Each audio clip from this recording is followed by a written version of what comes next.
Graça e paz, povo de Deus. Que a graça e a paz do Senhor Jesus seja sobre a tua vida, sobre a tua casa. Eu quero te convidar à meditação de mais uma palavra do nosso Deus.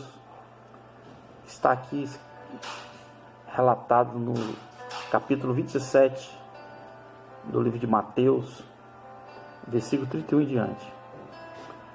A palavra de Deus diz da crucificação do nosso Senhor e Salvador Jesus Cristo. E depois de terem zombado dele, tiraram-lhe o manto e vestiram-lhe em suas próprias roupas. Então o levaram para crucificá-lo. Ao saírem, encontraram um homem de Cirene, chamado Simão, e o forçaram a carregar a cruz. Chegaram a um lugar chamado Gólgota, que quer dizer o lugar de caveira. E lhe deram para beber vinho misturado com fel, mas depois de prová-lo, recusou-se a beber. Depois de o crucificarem, dividiram as roupas dele, tirando sorte, e sentando-se, vigiavam por ali. Por cima de sua cabeça, colocaram por escrito a acusação feita contra ele: Este é Jesus, o Rei dos Judeus. Querida, a palavra que eu trago essa manhã, ela tem como título: O que fazer quando não se pode fazer mais nada com as nossas próprias forças? A palavra de Deus nos ensina que Jesus Cristo é o nosso maior exemplo. Nós podemos pegar exemplo dos nossos pais, podemos pegar exemplo de amigos, podemos pegar exemplo de empresários, de pessoas bem-sucedidas. Podemos pegar exemplo de várias pessoas, de várias situações. Mas o Senhor Jesus, ele sempre será o nosso principal exemplo. Principalmente aqueles que o seguem, aqueles que buscam seguir as suas escrituras sagradas. E eu quero extrair do nosso exemplo o que fazer quando não se tem mais nada a fazer com a nossa própria força. Você vê que Jesus, aqui nesse momento, ele foi crucificado, dividiram as suas roupas e ficaram olhando para ele, ficaram vigiando. E a única coisa que sobrou naquela imagem daqueles que vigiavam era Jesus e os dois ladrões. A palavra de Deus diz aqui abaixo, continuando na leitura, nessa leitura, que dois ladrões foram crucificados com ele, um à direita e outro à esquerda.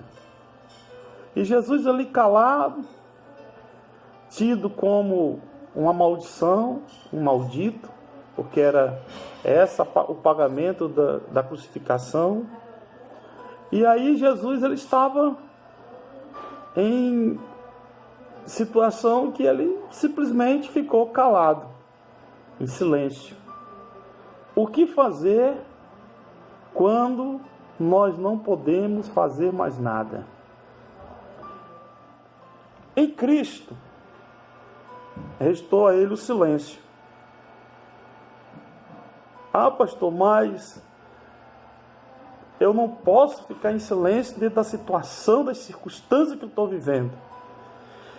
Queridos, as circunstâncias que você está vivendo, pode ser que não seja para o cumprimento de um propósito que Deus tem na sua vida. Pode ter sido por coisas causadas por atitudes erradas, decisões erradas, circunstância do país. Quanto nós estamos vivendo hoje, uma circunstância terrível por conta da economia do nosso país, por conta das brigas políticas do nosso país, das discórdias políticas do nosso país. E se o coronavírus já era um problema, nos trouxe mais problemas ainda, as discórdias políticas, as divergências políticas, o ego, de nossos governantes, no modo geral falando. E isso tem trazido consequências devastadoras para as empresas, devastadora para o emprego do nosso país, enfim. E você não teve nada com isso. Não estou falando desse silêncio, não estou falando dessa visão, dessa ideia, não. Eu estou falando que Jesus cumpria um propósito, Jesus cumpria um projeto de Deus. Jesus, ele veio para o cumprimento de um projeto ordenado por Deus desde a criação do universo, desde a queda do homem. Desde a queda do homem. Jesus, ele foi ordenado na queda de Adão. Quando o próprio Senhor Deus, conversando com Adão, disse: olha, eu vou levantar um que pisará a cabeça da serpente. E ali em Gênesis capítulo 3, 2, 3, você vai ler a história e você vai ver que Jesus é profetizado lá. E Jesus cumpre a sua promessa. E Deus estabelece como o derramamento do sangue do Cordeiro, lá em Adão, o derramamento do sangue do animal, para poder dar a veste a Adão, para vestir Adão. As vestes de Adão não serviram. O que Adão propôs não serviu, e ele abandona aquela veste de folha, e ele coloca veste de animais, derramamento de sangue, cobrir pelo sangue do Cordeiro.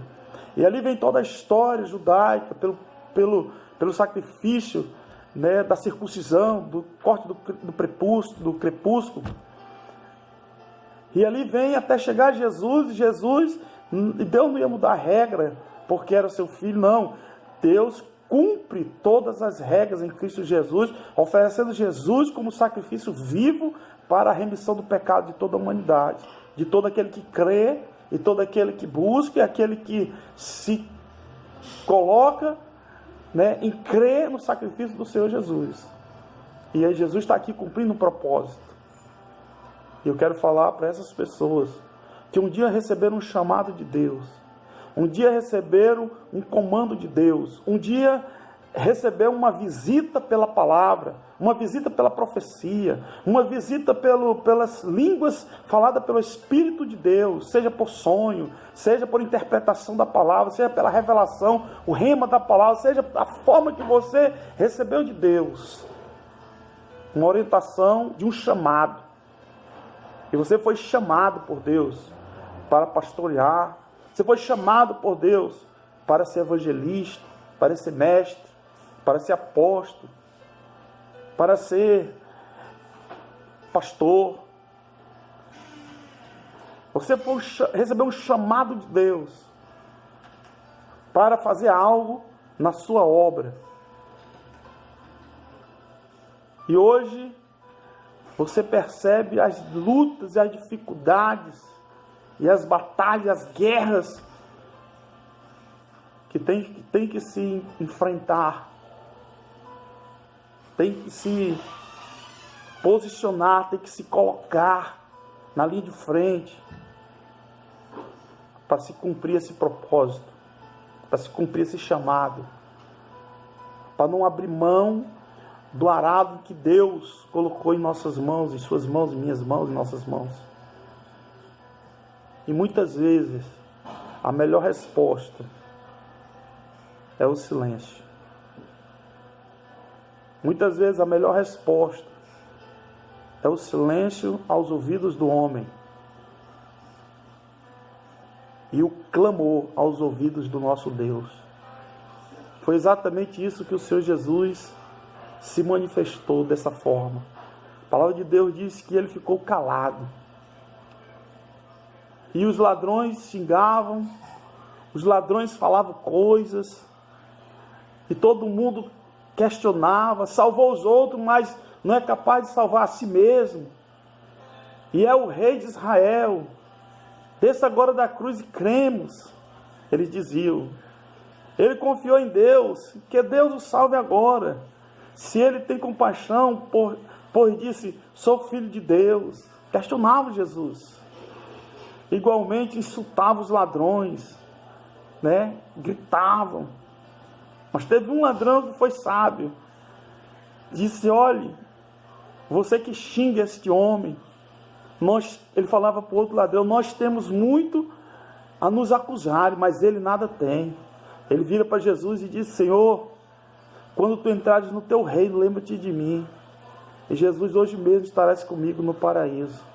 Porque ele reconheceu Jesus como único Senhor e Salvador. Ele reconheceu Jesus como Senhor e Salvador. Isso é tremendo, irmão. Isso é poderoso. Jesus salvando na cruz.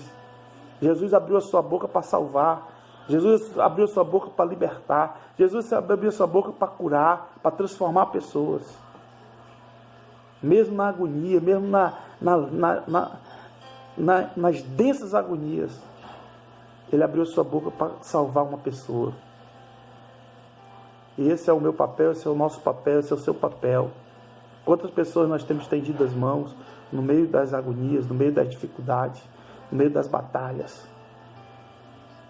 Quantas pessoas nós não temos estendido as mãos? Esse dia eu respondi uma pessoa na rede social, quando ele cobrava os pastores abrirem suas igrejas para os mendigos e o dízimo gastar com os mendigos. Eu respondi a essa pessoa, eu digo: olha, vamos lá, vamos fazer junto. Traga a sua parcela, que eu vou com a minha parcela. Eu tenho famílias hoje que eu assumi dentro da minha propriedade. E eu tenho suprido as necessidades dessas famílias. Cadê as suas famílias? Quantas famílias você tem ajudado? Ele disse: não, eu ajudei lá não sei aonde, quando eu morava lá em... Eu lembrei daquele personagem. Quando eu morava lá em Barbacena. Quero saber o que vai fazer hoje. No meio da angústia, no meio das adversidades, no meio das tempestades. Você olhar para um discípulo e dizer: anda que eu te sustento sobre as águas. Anda que eu te sustento sobre as águas, como o nosso Senhor Jesus Cristo fez. No meio de uma tempestade, no meio da chicotada, no meio do custo na cara, face, no meio das dores, ele preservar todos os seus discípulos e aceitar que todos o abandonassem para que ele também não morresse. Jesus fez um clamor apenas. E ele disse: Pai, por que tu me abandonou? No meio da adversidade, irmão, muitas vezes o que Deus espera de nós é crer no propósito. Continuar crendo no propósito. Ele é fiel, Ele é justo, e Ele me chamou, e eu creio no chamado. E eu vou continuar crendo no chamado. Vou continuar acreditando no chamado. Ainda que você se sinta abandonado, ainda que os seus sentimentos sejam de abandono, ainda que os seus sentimentos sejam de abandono total, o que vai valer é o quanto você tem crido nesse nosso Deus poderoso e que te chamou para ser diferença nessa nação. E agora é a hora de você ser diferença, a hora da aflição. Eu declaro sobre a tua vida: nós sairemos melhores do meio dessa turbulência que está aí no país, para a honra e glória do nosso Senhor e Salvador Jesus Cristo. Amém, querido? Deus te abençoe, Deus te guarde, Deus te proteja, Deus te dê visões poderosas e não desista do seu chamado. Se você foi chamado como linha de frente, vá em frente. Se você foi chamado para ser apoiador de uma linha de frente, apoie, não desista, ajude. Se você foi chamado para ser intercessor, interceda. Se você foi chamado para ser mantenedor, seja mantenedor. Se você foi chamado para dar palavra de ânimo, dê palavra de ânimo. Se você foi chamado para pregar o Evangelho, abre a tua boca e não cesse por conta das adversidades. Pregue a palavra de Deus, mas ouse cumprir o seu chamado. Ouse cumprir o propósito que Deus colocou na sua vida. Se indo, que vá. Se sustentando aqueles que vão, sustente, mas seja vaso de honra nas mãos do oleiro, para a honra e glória do nosso Deus. Deus te abençoe, Deus te guarde, Deus te cure tremendamente em nome de Jesus. Fica na paz, em nome do Senhor.